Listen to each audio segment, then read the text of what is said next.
When things start to happen quickly for people, and this has happened to me, it's, oh, wait a minute, we're going too fast. Oh my gosh, I can't believe this happened so quickly. Oh, I'm not ready for this. We'll put the brakes on and the gas at the same time. And the reason why we do that, it's kind of like, I call it the goal dip, where we're reaching the goal. Things are happening quickly for us because we're in alignment and we're focused, more focused than ever. But our mindset and our self-image just hasn't caught up with us yet where we are. Welcome to the Anthropology Podcast. I'm your host, Megan Walker. As a former naturopathic doctor and anthropologist, I align the intersection of personal performance, purpose, and innovative thinking in badass women working to change the world as entrepreneurs and go-getters. Anthropology is the study and science of what makes an entrepreneur think, feel, and perform in a path compelled by a vision for helping others, solving problems, while building a life on your own terms. Together, we are exploring the health, mindset, and strategies that distinguish the world's best entrepreneurs. This is the Anthropology Podcast.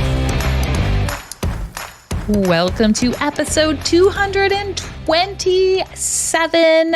This is a really exciting interview. I'm super excited to introduce you to Laura Noel. Laura runs a company called Stretching into Success, and she is a mindset consultant who works with entrepreneurs to help them move outside their comfort zone.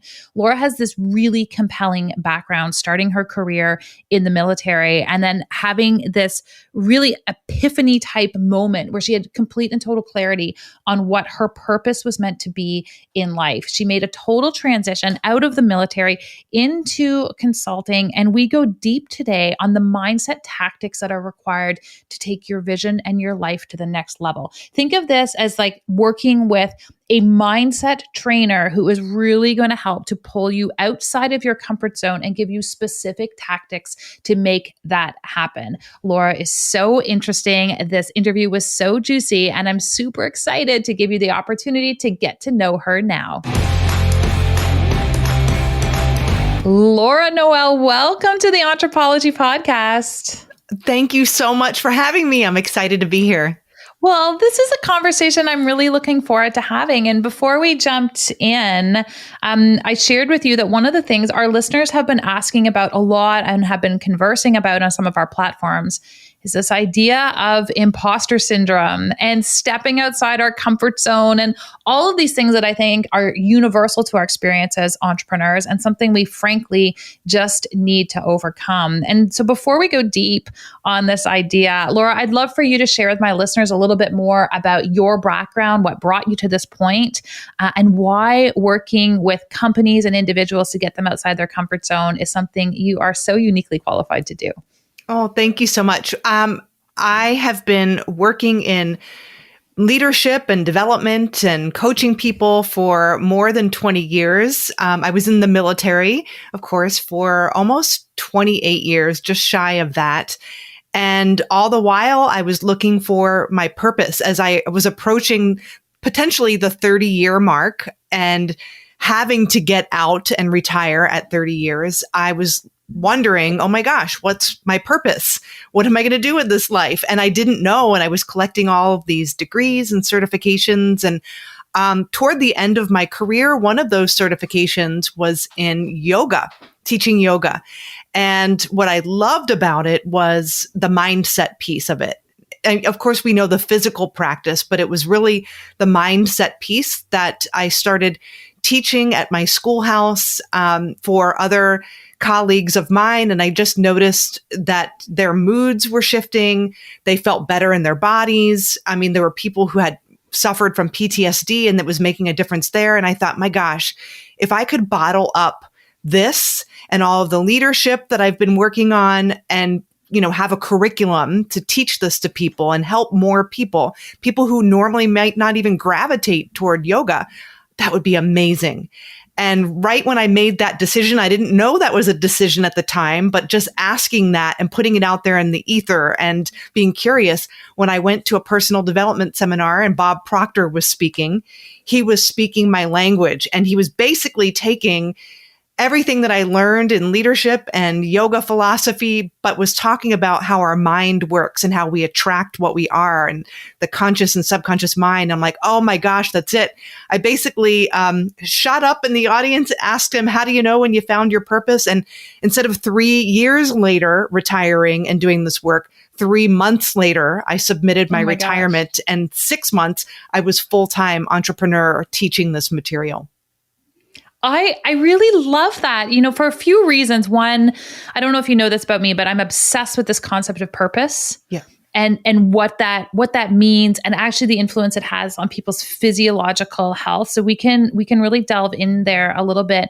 But the other piece that I was watching happen as you were sharing this or listening was this idea of leveraging your previous experience and building it into this unique version of the work that you were doing and this unique version of the credentials that you had earned. And one of the things I observe often happening, and I'm sure you see the same thing, is people get a new credential and they're like, okay, well, now I'm going to be a yoga teacher. And then they go to try to be a yoga teacher like all the other yoga teachers. And they're like, well, it's not really like I wanted it to be. And then they get a new credential and they're like, I'm going to go be this thing. And there's this jumping around. And what was so obvious in you sharing your story was that you're like, I took all these things and I made that my unique value proposition. Was that just how you approach life, or did someone coach you on that idea? Because it's actually not intuitive and obvious to most people.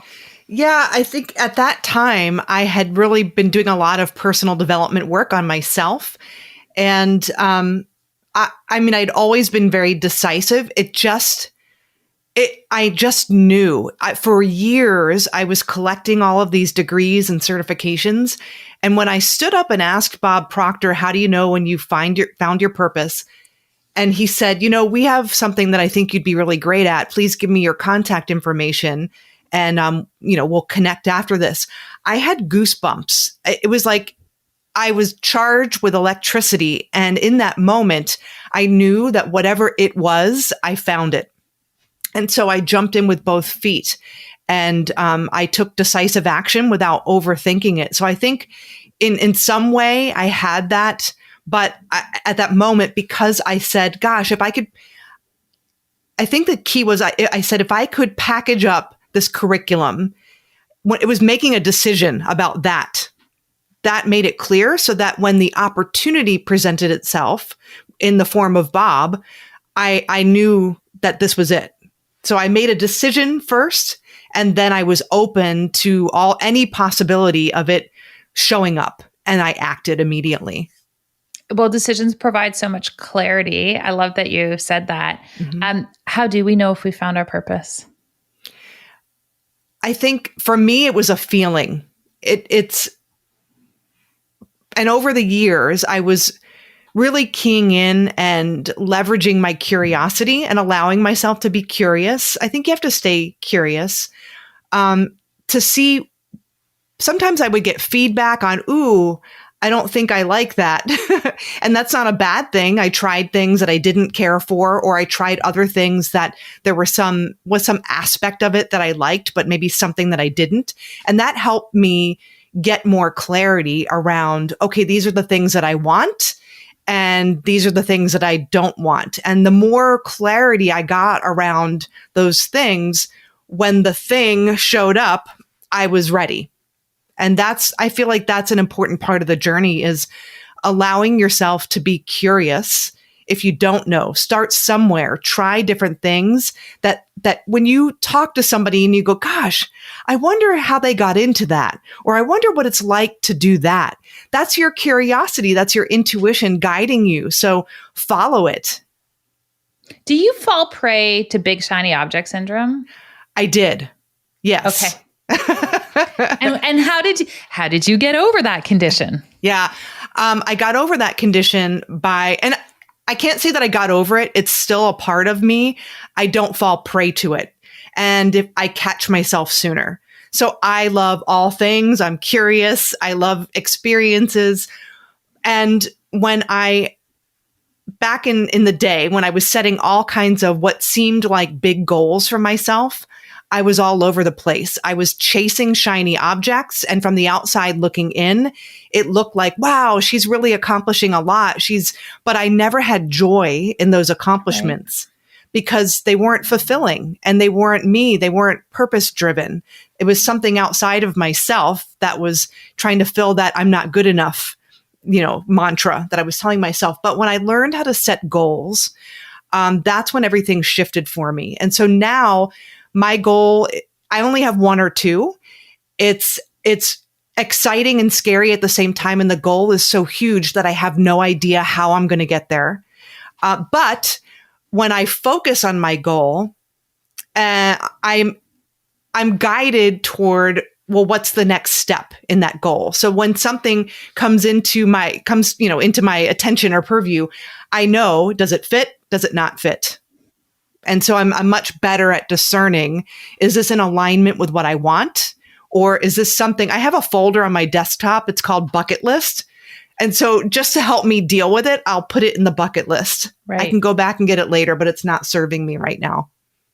I think this clarity piece is so critical. I used to see this in my clinical practice. I see this with working with entrepreneurs now, and I feel like it's actually at the top. Like, to use a clinical term, it's at the top of my differential list. When someone comes in, they're like, "I just can't get traction in my business or the work that I'm doing," and I ask them like really pointed questions that can now enable me to decipher whether they have clarity around what they want in their personal life, in their professional life, in the seemingly gray zone that intersects the two of them. And it seems, from my experience, to be the sort of universal element that if there's that lack of clarity, all of the other pieces cannot be executed upon the way we would like them to be.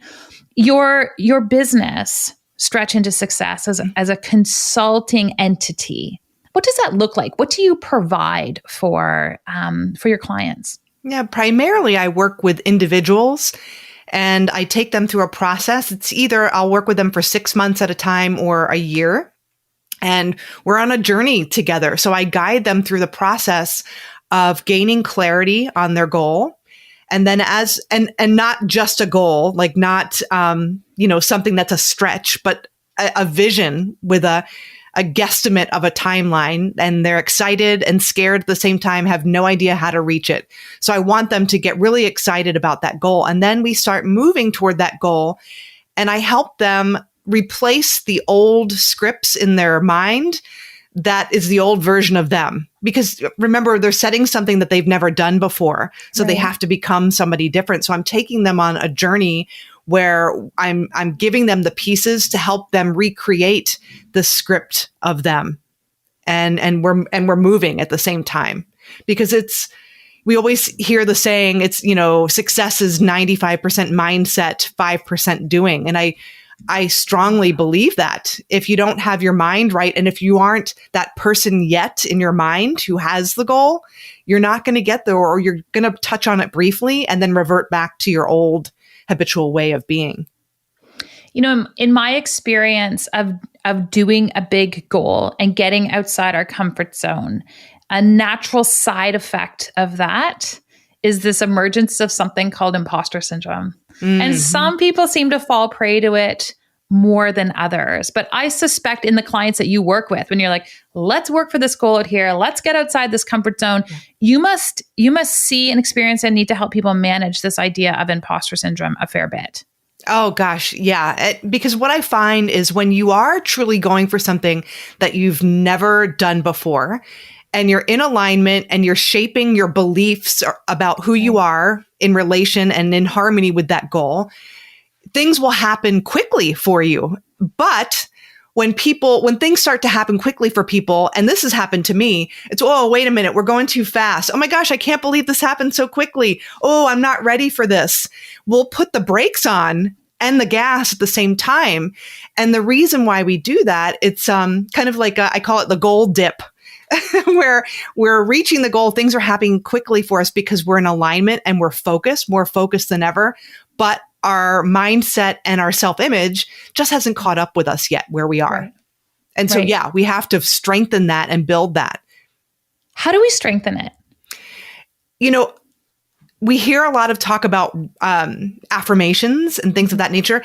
And it can be tricky because saying affirmations just as words, like blah, blah, blah, it doesn't work, right? Right. You have to get emotionally involved with what you're saying and feel it. So I have people visualize where they want to be. I also have them change their perspective in terms of their goal is not a destination they're striving for, but I want them to view the world from their goal. So how would they walk? How would they talk? Who would they surround themselves with? If part of their goal is to live in this type of house and it's decorated in a certain way, well, what can you do in your physical surroundings right now to create that? So maybe it's not financially feasible to do that now, but could you start looking at homes and get into the emotion and feeling of it? So I really help people get in tune with their energy, because energy like attracts like. And so to get into that energy that's in harmony with their goal, they really have to start doing things, living as that person in their mind and in their physical surroundings to the best of their ability right now. So that's a good start. Do you take the same approach if you're working with someone who's caught in a scarcity mindset? Is it the same process or do you look at it differently? It's the same process. It's because it's really, okay, let's look at what you're believing right now. And it's getting them to question, where did those beliefs come from?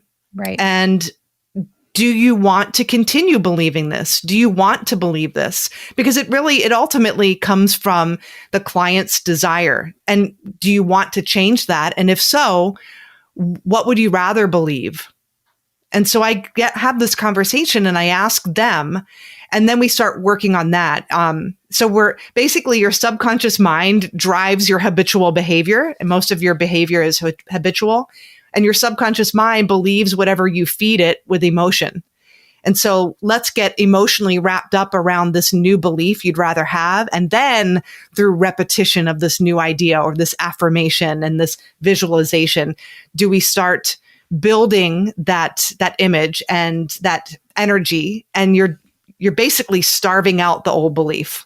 You're not nourishing anything anymore. Yeah, I love that. We stop nourishing something and it's going to dwindle. Right. I'm curious how this psychology, because I think this is universal human psychology. We protect ourselves by being like, oh my gosh, who am I to do this? Like, I'm going to play safe. How does this manifest in a military context? And I ask that question because I have this impression as someone with zero military experience and frankly touch points, that I would suspect you are driven outside your comfort zone on a fairly frequent basis, and appreciate that there's training that supports that. But how does this manifest in that context? Oh gosh, well, we're driven by our habitual beliefs, and that's what really governs our habitual behavior. And those are our paradigms. And so in the military, when you're in basic training, they're tearing you down to build you back up in the paradigm or the belief system or the core values of that service. So, integrity first, service before self, excellence in all we do, for example, are the Air Force core values. And how that can play out is, I'll take service before self. We have to be willing to put our lives on the line in the defense of our country and our national interests. But sometimes we can misunderstand service before self in the context of in garrison mission, where we're, not in a wartime scenario, but we're doing our job day in and day out, to where we're depleting ourselves and we're looking at other people. What? You're not working past 7 p.m.? Oh, that's selfish. And I think we can kind of get that twisted. But so it can fall into the context of, we have our core values, and those are our beliefs that are driving our behavior. And that's very true in the military. We can turn it around to where we can cause self-inflicted pain on ourselves when we get those core values a little bit out of balance. But also when we transition out of the military, which is what I experienced, because these core values are so deeply ingrained in us, well, I'm used to doing things in a certain way that support a certain mission. And you have to be able to take decisive action quickly in the context of a goal or the mission, but we're not so used to reflecting and going inward. What am I feeling right now? What does my inner being want? What That doesn't feel like military language to me. No, it doesn't.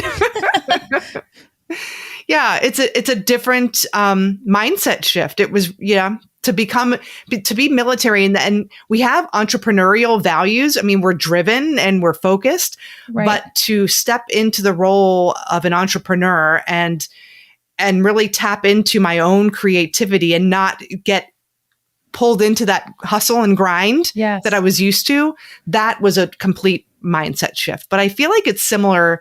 It would be similar in a corporate job too, when you're in that grind.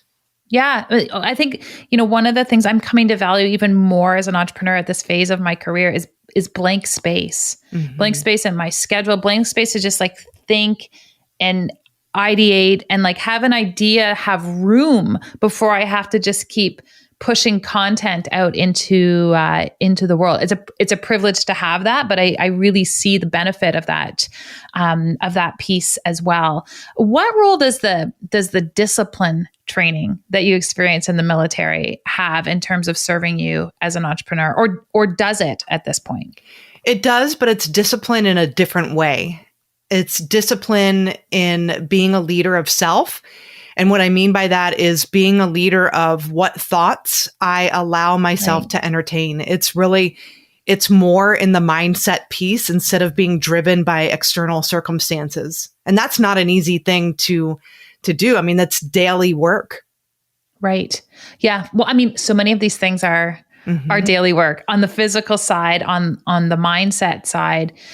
Take us through what it looks like to work with you from a process perspective. I know we have a ton of entrepreneurs within our space who recognize, listen, I have big goals. I understand the mechanics that I need to execute on in order to get there. But there's this thing that keeps getting in my way of being able to actualize on that. What does that whole process look like in terms of an experience for them? Yeah. So we get really clear on currently what they're working on. What are their current goals? So I'll just have a conversation and a little consultation with them to see where they are and what they've been working on, what they feel has been getting in their way. And we bridge that gap between what they feel is getting in their way and what I'm seeing. And we talk about how we can close that gap. And a big part of it is, there's so many people.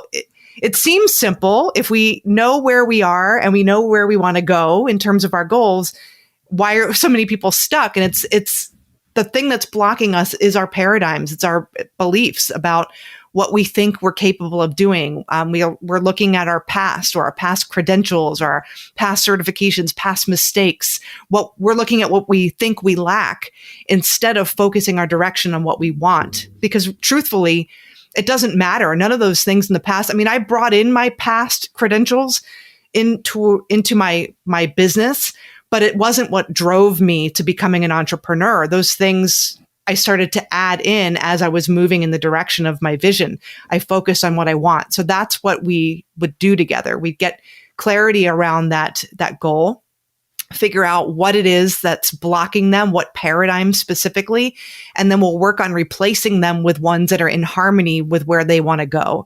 And then I'm helping them build their self-image. When you make decisions like the person you want to become, it's scary because physically you're not that person yet. You haven't manifested all of the things yet. But in order for you to up level and attract all of the things and the business success and the relationship success, all of that, you have to start making decisions differently and thinking differently, not doing more of the same. And naturally, you're going to have fear. That's a normal part of this. And so I help them walk through that fear. And so that eventually they're manifesting the things, they're making it happen. And when they look back over 6 months, they can see that they're a completely different person. But then they have the tools because we're always going to be growing. We don't just get somewhere and we stay. We're always evolving and growing. So I want them to have the toolkit that they can apply as they build on their goals. How do we teach people to be decisive? You have to know. Can you teach my husband to be decisive? Just kidding. I know he's not going to hear this. Oh, you know what's so funny is I laugh at my husband. We'll go to the ice cream stand and they have all of the flavors and we'll stand there in line for 20 minutes. I already know what I want. And we get up to the line and then he'll look at me and he'll go, what do I want? What do I usually get? And I'm like, oh my gosh. So I think that's so funny. But so that really to make decisions quickly, you have to know what you want. When you know what you want, you very quickly can discern, is this in harmony with it or is it not? But you can also practice making decisions in a low stakes kind of way. So if you are the type of person that doesn't make decisions quickly and you want to flex that mental muscle, which is what it is, when you go to a restaurant, instead of looking at what everybody else is ordering or, wow, that looks good, maybe I'd like that, or, oh, how's that? You look at the menu, you decide and choose and go with it and don't fall back on it. You're practicing, you're flexing that mental muscle. And guess what? Nobody's going to get hurt. You're going to make the decision, the food's going to come and everything's going to be okay.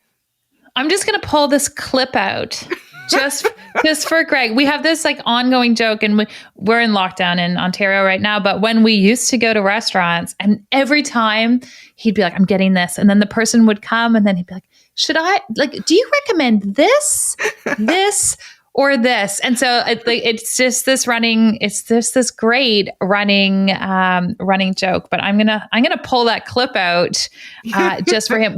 We also just make decisions differently. And I know some people like, I don't know if you've looked at the Colby Index, but you know, they talk about like, are you a fact finder? Are you a quick start? Are you like, listen, I know he needs more facts to make a decision than I do. And so what informs our decision-making power is slightly different, but come on, man, we got to jump in there.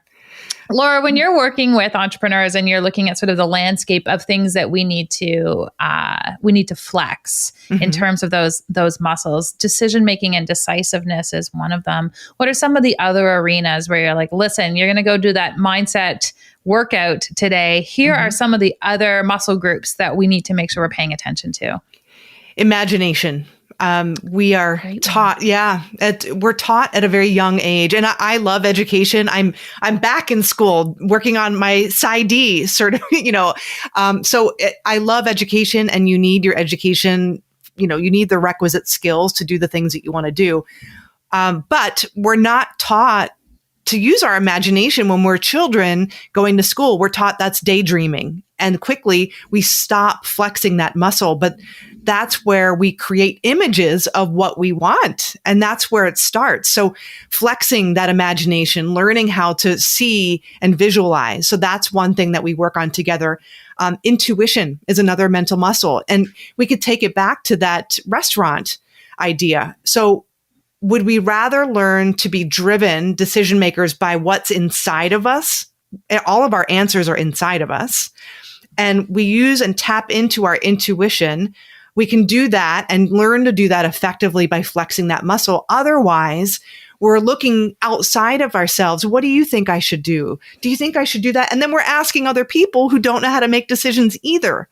So I'm not saying that we don't, trust people, but trust people who are doing what you want to be doing. Be an intelligent follower. So trust that intuition. So these are part of your mental faculties. Your memory, your perception, your will. Those are other aspects of your mental faculties that I help people flex so that they're living from the inside out and not from the outside in. I love this. Such great advice. And I feel like the perfect place to make a transition in our conversation. And I was sharing with you before, I have an element of the interview I call our KPIs, key performance indicators. So just like we have them in our business, I believe we have them in how we live our life as well. So I've got a few rapid fire questions for you, Laura. Great. And the first one is, what is your most recommended book of 2021? This is not, I have so many books, but one that's on my desk right now is The Power of Awareness by Neville Goddard. I study this book. It just gets me to tap into who I truly am. And have a deeper understanding of how powerful these mental faculties are that I just talked about. So I have all kinds of notes. The book is falling apart, but I love it. It's my daily go-to. Amazing. What is your favorite health hack? Meditation. Honestly. I could have pulled that from a multiple choice question. Just having listened to you, I love that. And we haven't had a chance to go deep on that piece, but solid. I really appreciate that. I had this question before we even started our interview today, but how would you define your purpose? My purpose is helping people get aligned with their purpose and the power that's already inside of them, helping them get clear and focused on their dreams and living it with ease and flow, just not being in that grind. Because after all, I don't want people to feel like, oh, I'll work and then I'll enjoy life. I want them to create a life that they're in love with. I want to help them do that. Amazing. And last question for you, Laura. Entrepreneurism, are we born this way or do we learn to become entrepreneurs? I think we can learn to become entrepreneurs, and it's a decision. I don't come from an entrepreneurial family. I don't have that background. I just decided this is what I wanted, and this is the freedom that I wanted to create in my life, and this is how I wanted to serve. And I jumped and I developed wings on the way down. I love it. Laura, you're up to amazing things in this world. I love the ideas that you shared with us today. Where can we direct people to learn more about the awesome work that you are doing? Oh, thank you. Well, I have a welcome page just for your listeners. So if they go into stretchintosuccess.com/anthropology, there's a bunch of resources there. So I have a mindset techniques form or PDF there that they could download and read, and some tools and techniques to get them started. I have workshops and webinars. They can learn more about that, or they can connect with me on a call. So all of those resources are there for them. Fantastic. And all of those things will be available in this episode's show notes. For those of you looking for that, you can go to meganwalker.com/podcast to be able to access those show notes and the gift that Laura has so generously shared. Laura, thank you so much for joining me today. Oh my gosh, thank you so much. This has been so much fun and I loved it. Thank you for the opportunity. My pleasure.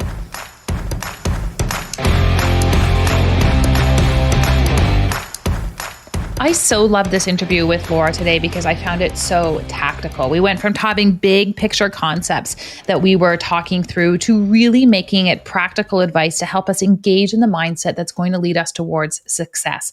You know, imposter syndrome is this thing I hear about more than anything else from a mindset perspective in terms of working with clients. And I love the way that Laura was just so matter of fact around moving through it. I really believe that we are on the right track as entrepreneurs. We are thinking in a big way when we come in contact with this notion of imposter syndrome. It is a symptom of doing big things and big work in this world. We need to change our relationship with it.